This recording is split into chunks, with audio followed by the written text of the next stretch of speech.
What's up everyone, Lance Hedrick here, and today we're going to look at my daily driver. Yep, heard that right, this is what I use every day.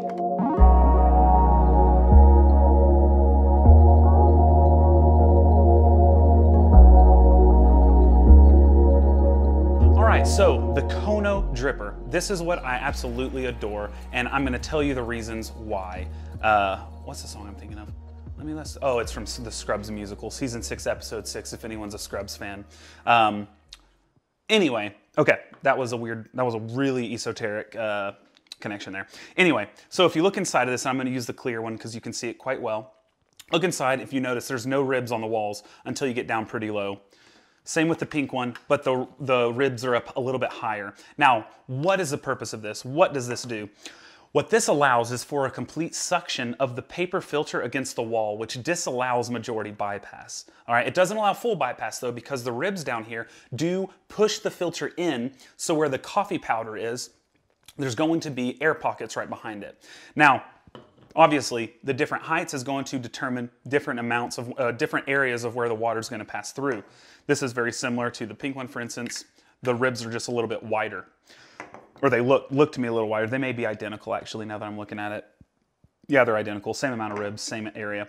Anyway, so I have found that this is the easiest pour-over device to get a consistent, tasty cup of coffee. Now, yes, I love the Stag X, and I think it does some incredible things, but I don't use it every day. And it's because there are a lot of flaws in the design, which make me have to modify it. And I don't want to have to modify a machine. I want to be able to pick up a dripper, take a paper filter, wet it, put the powder in it, brew, drink. And that's what I do most days with my Kono Dripper.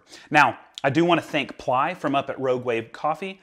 He did give me these two. He's Rogue Wave in Canada is the main supplier for North America, and he did give me these two for free. But before that even happened, I got these in yesterday, actually. I've been using this Kono, if you follow me on Instagram. I bought this one, and I've been using it for months for most of my brews. So that is not there's no connection with my love of Kono with this. I just decided it was time, since I got two pretty ones, to make the video. Anyway, let's go ahead and get into it. So on a typical V60, you have a lot of ribs that are coming in, or on the Brewista Tornado, or on really any conical dripper you think of, there are ribs inside, which push the paper filter away from the wall. Now, this is okay, it just is gonna ruin some consistency due to the nature of bypass that will occur. And when I say bypass, I urge you to watch my Pour Over 101 video, which is linked right there. But bypass just means water, as it's going through the bed of coffee, the water's going to decide what's easier to do. Go through this bed of coffee or weasel my way through this paper filter into the air pocket behind it and just bypass the bed of coffee.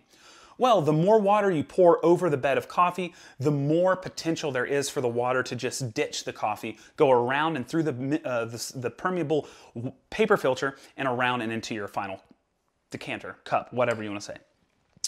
So that's obviously problematic. You're gonna have unpredictable results on occasion. You're gonna have cup to cup to cup with a V60 or something else like that. That will be, unpredictable. But that doesn't mean they're bad brewers. I still use a V60. I really enjoy the V60, especially because the plastic it's made out of, at least the one I use, can tolerate much higher temperatures. These two, you're not supposed to use boiling water with.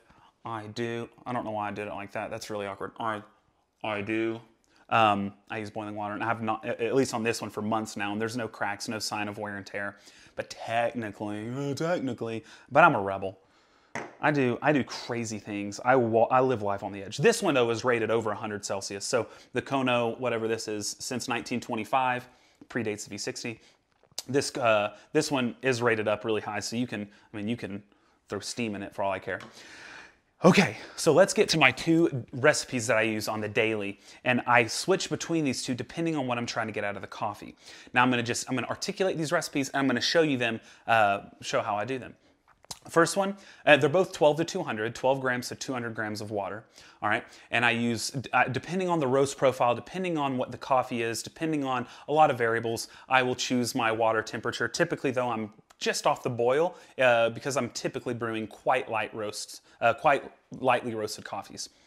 The more developed the coffee is, I typically go down more and more to 97, 96, 95, 94 degrees Celsius. But I'm most of the time doing a really hot bloom, and anyway, we'll get to that here in a second.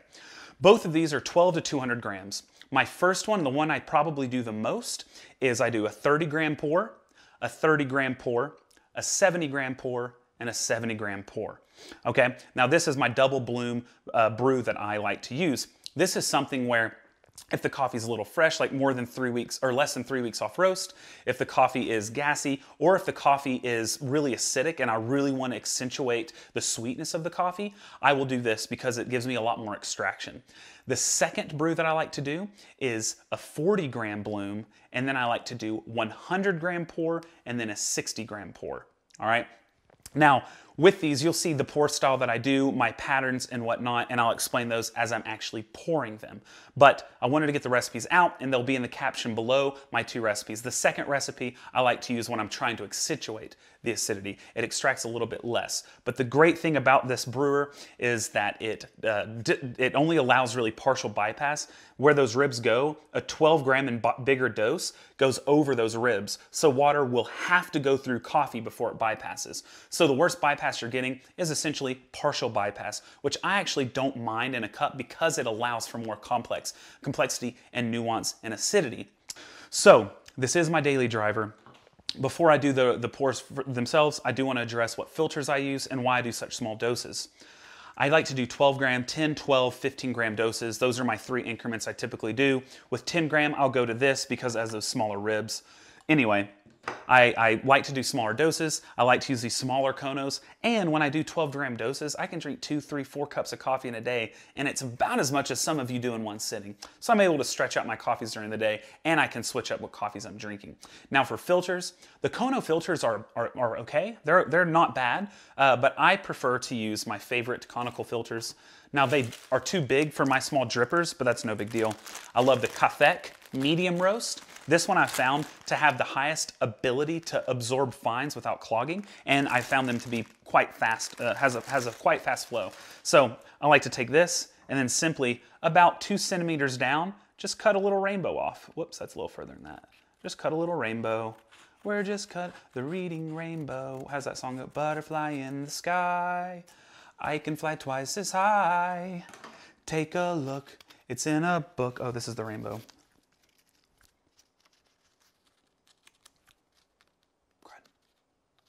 The reading rainbow. I'm opening the book. Okay, so I'll do this, and now it fits into my dripper. The other one that I absolutely adore is the Hario untabbed filter. So this is, I mean, it looks the same as that one. This is a nice rough edge, and it's quite thick, which again has a high ability to absorb fines without clogging. Now, they both have minor differences. I don't want to sit here and skew your judgment on the two. I just would advise get some of each and see which one you prefer. I go back and forth on these, but this one as well, I do butterfly in the sky. I can fly twice as high. Take a look, it's in a book. The reading rainbow. Oh no, why my decanter? Okay, so now we have our filters, and they're gonna fit. So, all right, so now we have the filters out of the way and which ones I prefer and why I prefer them. We have the dose out of the way, why I prefer smaller doses, because I find I get higher and more consistent extraction yields.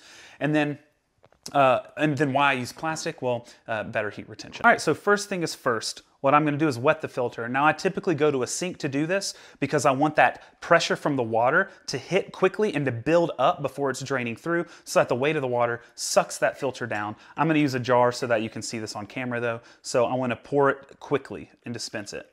Now watch, as it builds up, you can see through the water how it has suctioned the filter against the sides. And if you have any areas where it doesn't suction super well, you can just smooth it with a finger, no bigs. All right, so now we have a fully suctioned filter, except at the bottom you see the air pockets. Now that's where the partial bypass is going to occur. Once this water comes out, it's gonna kind of untach a little bit here and here so that we have that partial bypass. And you know there's partial bypass because the brew doesn't take 10 minutes like a tricklet. It's gonna take kind of a normal amount of time. We're gonna take our coffee, 12 grams, toss it in there. All right, 12 grams of coffee. Now I'm going to take a chopstick or a pencil or a pen or a borosilicate stir stick or something like that, and I'm just going to make a little circle in the middle, little divot, but be very gentle. Don't rip the filter. Don't push hard. Don't compact the grounds. Now we have this divot. Now what I'm gonna do is at 99 degrees right off of boil, I'm gonna start my first bloom and I'm gonna do my first recipe. So a 30-gram bloom from high up to get some turbulence into the bed. Now at 30 grams, I'm going to swirl. And you see how sludgy this is? Because there's a lot of carbon dioxide releasing, we don't have to really worry about swirling it too hard because there's not many particles in suspension. All we're trying to do is fully even out the saturation. We want to saturate all of those grounds. Now I'm going to replace my kettle because I'm going to allow this to sit for 1 minute and then I'm going to do a second bloom.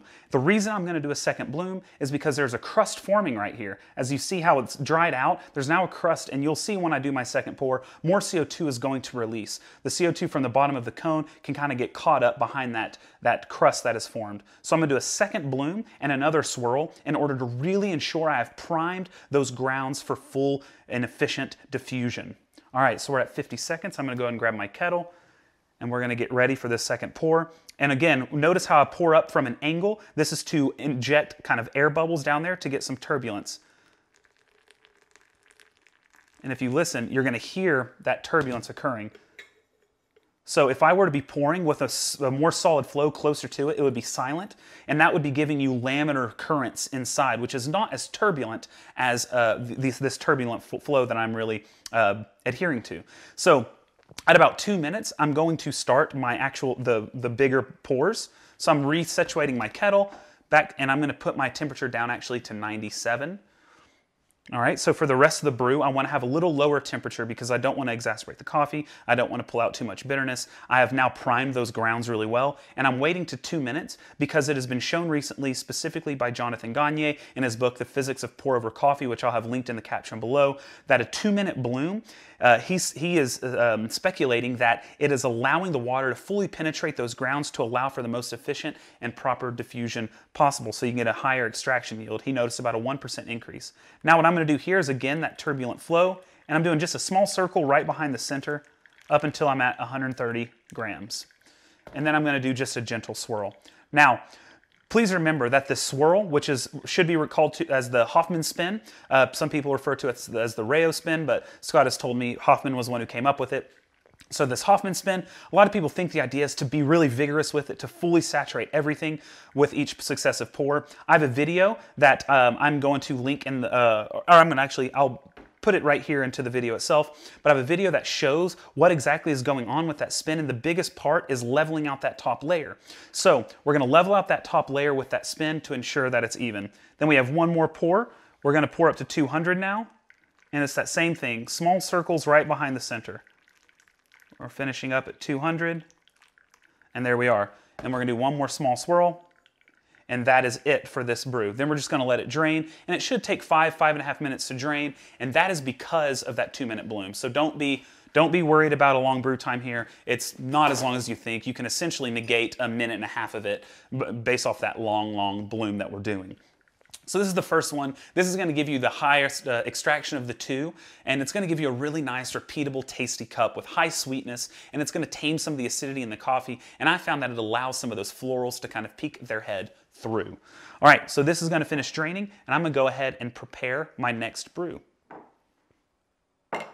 So just like on that first one, I'm going to just dump it with this jar water to ensure that I get that nice suction. I'm looking inside and I am wiping the sides of the filters just to ensure that I have full suction. Now I'm gonna go dump this water in the sink.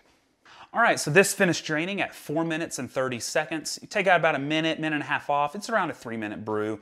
A lot of that bloom, it was dried out, and I know you were sitting there cringing going, it's losing heat.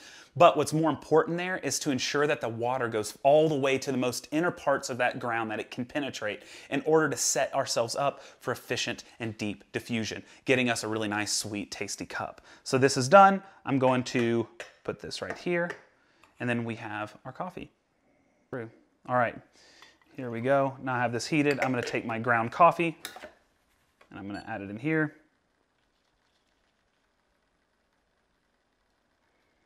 All right, 12 grams. I'm going to take my pencil. I'm just going to go down, make a hole. All right, now tear the scale, get my water at 99, and I'm going to start the timer. Oh, yeah, I did start it.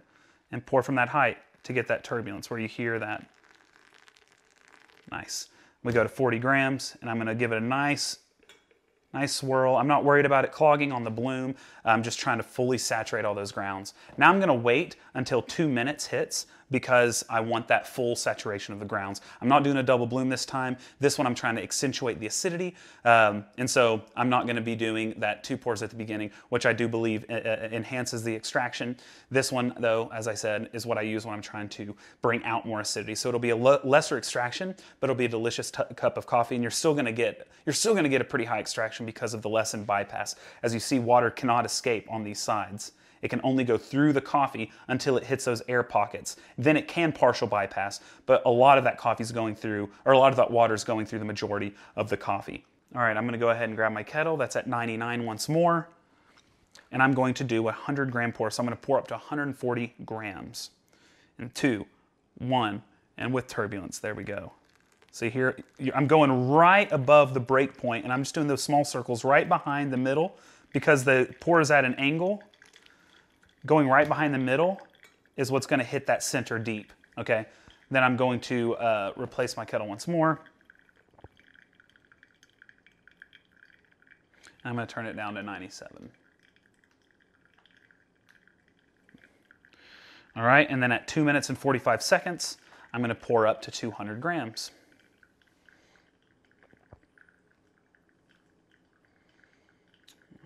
Ooh, I just love the ASMR of the coffee dropping in. But yeah, it's important to notice your flow coming out of the kettle because that is going to greatly change how your coffee is extracting. I like to pour right where it's about to break up in the stream. Whoop, there we go, 200 grams. And then this last swirl again is just something to level. We're not trying to completely agitate the bed with those swirls after the bloom. With the bloom, swirl aggressively, you're gonna be fine. That's to fully agitate. Now, whenever you're doing swirls near the end, that's where you want to be more gentle because all you're doing with those swirls near the end, as that video shows, is you are taking the divot that we have made and you're smoothing out those ridges that have been formulated up against the walls of that filter to give you a flat bed. And then what's going to happen as well is you're giving enough momentum to that bed to kind of crush any channels that might have been forming. Now, of course, more channels can form, and if you want a little later, you can give another one just to kind of ensure that you're keeping as small channels as possible. Now, this one's gonna brew faster than the other one because the other one we had a lot more agitation, we had an extra pour. This one's draining a lot faster. It'll be done at around 4 minutes as opposed to 4:30, which is the last brew. So you have a faster drawdown, you have less agitation, but you still have a really incredibly repeatable brew that is going to taste delicious with any coffee that you put in. But again, this is something I like to use that accentuates acidity. All right, so we're at 4 minutes and we have the full drawdown. So I'm gonna take this and I'm gonna put it, I never think through. I'm gonna take this, I'm gonna take this. That doesn't work. I'm just gonna do that and I'll clean the drips up. Anyway, so we're gonna go ahead and, this coffee needed the acidity to pop more. It's a washed Yunnan coffee that's pretty low on acidity, so I wanted to use this one for the one that I drink on camera. And we're gonna take a little sippy. It's quite hot though. All right, also, love the cup, the tumbler. It's always a hit. It's my daily driver. I can brew better cups on occasion. You know, sometimes the Stag X does a lot better, and I can brew really nice high extracted cups with the Stag X, which is my other favorite brewer. But this one is just so much easier. No modifications. Toss filter in, blast it in the sink, toss your coffee in, divot, brew, drink. Done. All right, so that is my daily driver. Hope you enjoyed it. Check out those filters. I'll put everything that I use in the caption below. If you're in North America, I think the only place you can get them is at Rogue Wave. If you're outside of that, you might want it. Your best bet may be Japan, but there may be distributors elsewhere. I'm not quite sure. I would highly recommend getting one of these. Testing it against your V60, I think you'll be surprised at the difference in body and in clarity and in just overall sweetness and evenness. All right, that is it. Thank you for watching yet another video of mine. I hope you enjoy this brew method, or brew methods. I guess I should put a parenthesis verbally, but around the S. Thanks, as always. Join my Patreon if you would like to see some exclusive content. I have my brain ramblings that I put there. I've started doing that recently. I do some lives there. We have a really great Discord that's connected to the Patreon where people can come and talk. We do some contests where I've recently given away a Gaggia Classic Pro that I modded in this video here. And I'm about to give away a lot of drippers. Anyway, it's a lot of fun. A lot of great conversation goes on in the Discord 24/7 because we have a lot of time zones represented, from Australia to India to the UK to Norway to the Netherlands to, I mean, you name it. We have people down in South America and Central America. It's an incredible group of people. We're almost at 300. Would love for you to join. Hit the subscribe button, hit the like button, follow me on Instagram. That would be awesome. But in the meantime, brew some tasty coffee and don't scald your tongue, and don't do that because it's extraordinarily pretentious. Thanks so much. I'll chat with you soon. Cheers.